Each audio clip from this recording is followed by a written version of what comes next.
তো আসসালামু আলাইকুম গাইস, কেমন আছো সবাই? আশা করি ভালো আছো।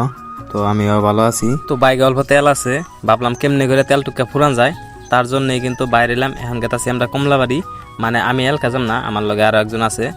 তো অগবাড়ি হলো কমলাবাড়ি, রমজানের নিয়ে তো একটু ঘোরাঘুরি করুম আর কি।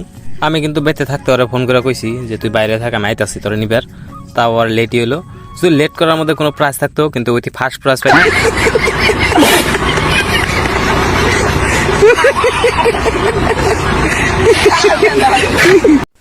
আফসোস, এটার মধ্যে কোনো প্রাইস নাই, তাই পাইলো না।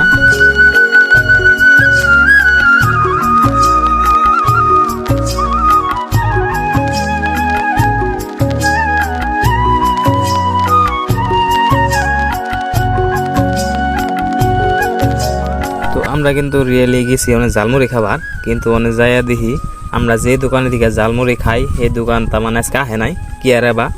এই লাউরার তার মানে জেনে যা দেহে তাই লাগে। তিনি দেখতেছে ভিআই সিম বানাইতেছে, এখন আর ভিআই সিম বানানো লাগবো। তার জন্য কিন্তু ফটো তোলার লাগে, কারণ ফটো তুলবার যায় কি পোজ দিতেছে দেওয়া হয় যে ওইটি যেমন করে পোজ দিতেছে এমন করে কোথায় সিঁড়ি বলানে পোজ দেয় না। আইসে নয় গার্লফ্রেন্ডে গিফট দেয়, গিফট আনবক্সিং করে, আর আমরা ভিআই সিম আনবক্সিং করি। अरे कहना क्या चाहते हो? জালমুড়ি তার পাইলাম না, তাই গেলাম আন্ডা কিনবার। যাইয়া দিহি ইঙ্গা তো মুরগি আন্ডা না, ইঙ্গা হলো ডাইনোসরের আন্ডা। তো যাই হোক, আমার নিয়ে দুটো আন্ডা কিনলাম, আর রমজানের নিয়ে কিনলাম ফুলুরি আর বুট, কারণ আমি ফুলুরি বেশি খাই না, কারণ ফুলুরি খেলে গ্যাস্ট্রিক হয়, আর গ্যাস্ট্রিক আল্লাহ দিলে কম নাই।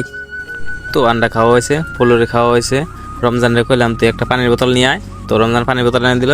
এনে পানি সানি খাইয়া এখন বাড়ি ফেলে জানাকবো, কারণ সন্ধ্যা হয়ে আছে আর গাড়ির তেলও ফুরে আছে।